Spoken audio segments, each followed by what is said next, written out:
ड्रायफ्रूटचे लाडू बनवण्याचा व्हिडिओ टाकला तेव्हापासून एक कमेंट आली बरं का की ताई तुम्ही एवढं प्रमाण घेतले वर्षभराचे लाडू करताय का. ती कमेंट वाचून मला एवढं हसायला आलं. तसं म्हणायला हरकत नाही, कारण कसं आहे सांगू का, इथे मी जे लाडू करायला घेतले की नाही का, पहिल्यांदा मी बनवले होते, पहिला पण व्हिडिओ तुमच्यासोबत शेअर केला होता.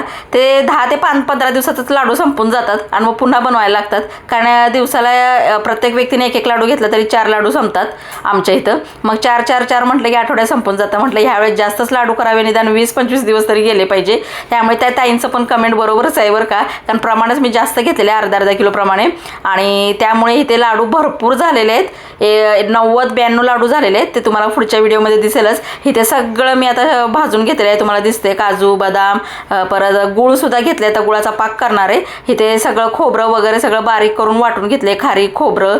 आणि खारीक खोबरं बारीक करूनच वाटून घ्यायचं बरं का, नाही तर मिक्सर खराब होतो. आणि इथे मी खजुराच्या बियासुद्धा काढून तुपामध्ये नरम करून घेतले आणि ते सुद्धा वाटून घेतले. पण गेल्या वेळेस मी डायरेक्ट न भाजता ते खजूर वाटायला घेतलं तर मिक्सर आमचा बिघडला. त्यामुळे सगळं हे बारीक करूनच तुम्ही वाटून घ्या आणि मिक्स करून घ्यायचं. आणि पुढच्या व्हिडिओमध्ये तुम्हाला दिसेलच सगळं कसं मी मिक्स केलं आणि कसे लाडू केलेत. तर तुम्हाला व्हिडिओ आवडेल, चॅनलवर नवीन असेल तर नक्की सबस्क्राईब करा बरं का.